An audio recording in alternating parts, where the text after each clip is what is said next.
Hi everyone, welcome to Induction Physics classes by Imran Khan, and in this video lecture we are going to cover physics most important derivation that you must prepare for HSC board exam. तो overall अगर हम given text book में देखेंगे तो कई सारे number of derivations given है हर एक चैप्टर में से। अब इसमें से मैं आपको बताने वाला हूं कि वो मोस्ट इंपॉर्टेंट डेरिवेशन कौन से हैं जिन्हें आपको एग्जाम के लिए जरूर से जरूर प्रिपेयर करना चाहिए। यानी ये ऐसे डेरिवेशंस है जो ज्यादातर करके एग्जाम में आए हुए हैं और मैक्सिमम बार ये पूछे जा चुके हैं और इनके आने के चांसेस भी सबसे ज्यादा हैं। तो चलिए without wasting any time let's start which are the most important derivation of every chapters. तो लेट्स सी चैप्टर नंबर 11 में कौन कौन से मोस्ट इंपॉर्टेंट डेरिवेशन है जो आपको प्रिपेयर करना चाहिए। तो सबसे पहला डेरिवेशन है obtain an expression for the magnetic dipole moment of revolving electron. ये एक ऐसा डेरिवेशन है जो ऑलमोस्ट कई बार एग्जाम में पूछा जा चुका है। तो यहाँ पर आपको दो तरीके से इस क्वेश्चन को पूछा जा सकता है। या तो पहला आपको इसी तरीके से पूछ सकता है, या सेकंड मेथड ये है कि वो आपको बोलेगा show that orbital magnetic dipole moment of revolving electron is equal to EVR/2। तो दोनों का मतलब तो सेम ही है। तो इसका आंसर आपको पेज नंबर 254 में मिल जाएगा, तो वहां से आप इसे देख लेना। नेक्स्ट इस चैप्टर का जो मोस्ट इंपॉर्टेंट डेरिवेशन है दैट इज आपको यहाँ पर बताना है relation between H and M।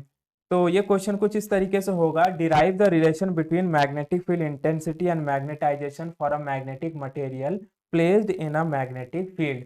तो इसका आंसर आपको पेज नंबर 256 में मिल जाएगा। तो यहाँ पर आपको वो जो रिलेशन बताना है बिटवीन H एंड M के बीच में रिलेशन बताना है। तो ओवरऑल अगर हम इस चैप्टर की बात करें तो सबसे ज्यादा जो डिलीटेड पार्ट किया गया है वो इसी चैप्टर से किया गया है। ऑलमोस्ट 80% से ज्यादा पार्ट तो डिलीट ही कर दिया गया है। तो इसमें मुश्किल से 3-4 क्वेश्चन ही बनते हैं। तो मेरे हिसाब से आपको पूरे क्वेश्चन अच्छे से करने चाहिए क्योंकि इसका वेटेज भी 4 to 6 मार्क्स का है। नेक्स्ट अब हम बात करते हैं chapter number 12 that is electromagnetic induction. Electromagnetic induction में जो सबसे मोस्ट इंपॉर्टेंट पहला डेरिवेशन है that is determine the motional EMF induce in a straight conductor moving in a uniform magnetic field with constant velocity on the basis of Lorentz force. तो basically आपको यहाँ पर एक इक्वेशन डिराइव करना है related to EMF, जहां पर हम ये प्रूव करते हैं कि E is equal to BLV। But ये जो प्रूफ है वो आपको लॉरेंज फोर्स के मेथड से ही प्रूव करना है। यानी यहाँ पर हम क्या करते हैं, transitional motion of a conductor की वजह से बनने वाला EMF कितना होगा उसका इक्वेशन डिराइव करते हैं। तो बुक में वहां पर दो मेथड दिए हुए हैं, लेकिन मोस्टली वो जो पूछता है मेथड वो लॉरेंज फोर्स से रिलेटेड पूछता है। तो आप दोनों मेथड भी कर सकते हो, लेकिन अगर आप कोई एक मेथड कर रहे हो तो फिर आप लॉरेंज फोर्स मेथड ही करो, ठीक है। तो इसका आंसर आपको पेज नंबर 269 में मिल जाएगा। देन उसके बाद जो नेक्स्ट मोस्ट इंपॉर्टेंट क्वेश्चन है, ये पूरी तरीके से डेरिवेशन तो नहीं है बिकॉज इसमें मैक्सिमम पार्ट थियरी है, बट ये काफी इंपॉर्टेंट है। That is describe the construction and working of a transformer with the help of a neat लेवल डायग्राम। तो इसका आंसर आपको पेज नंबर 284 में मिल जाएगा। देन अब हम मूव करते हैं chapter number 13 that is AC circuit. ये एक ऐसा चैप्टर है जहां पर पूरे चैप्टर में इंटीग्रेशन एंड डिफरेंशिएशन है और कई स्टूडेंट्स को ये चैप्टर थोड़ा टफ भी लगता है। तो इसमें से मैं आपको मोस्ट इंपॉर्टेंट डेरिवेशन बता रहा हूँ, एटलीस्ट वो डेरिवेशन आप जरूर कर लेना। तो सबसे पहला डेरिवेशन है state the RMS value of alternating current. Write the relation between the RMS value and peak value of alternating current that varies with time। तो यहाँ पर आपको बेसिकली एक डेरिवेशन डिराइव करना है जहाँ पर हम ये प्रूव करते हैं that IRMS is equal to 1/√2 into I nought, जिसे फाइनली हम ऐसा भी लिख सकते हैं IRMS is equal to 0.707 into I nought.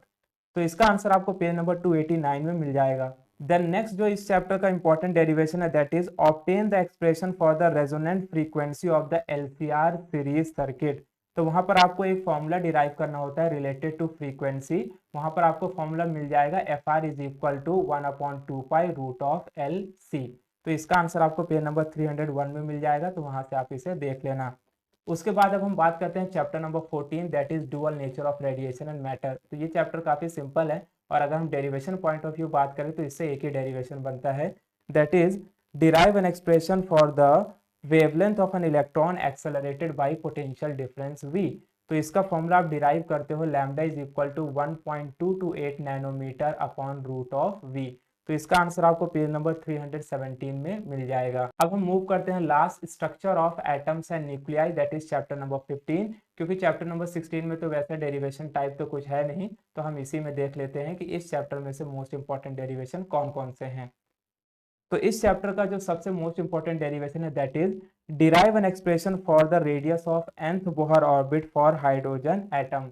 तो यहाँ पर आपको रेडियस ऑफ nth ऑर्बिट का इक्वेशन डिराइव करना है, यानी बेसिकली यहाँ पर हम ये प्रूव करना है that R N is directly proportional to N square, या इसका फॉर्मूला आपको मिलता है R N is equal to epsilon nought H square N square upon pi M square. तो इसका आंसर आपको पेज नंबर 327 में मिल जाएगा। उसके बाद जो नेक्स्ट मोस्ट इंपॉर्टेंट डेरिवेशन इस चैप्टर का, that is using the expression for energy of electrons obtain the Bohr's formula for hydrogen spectral line. तो यहाँ पर हम ये प्रूव करते हैं that 1 by lambda is equal to R H in the bracket 1 upon N square minus 1 upon M square.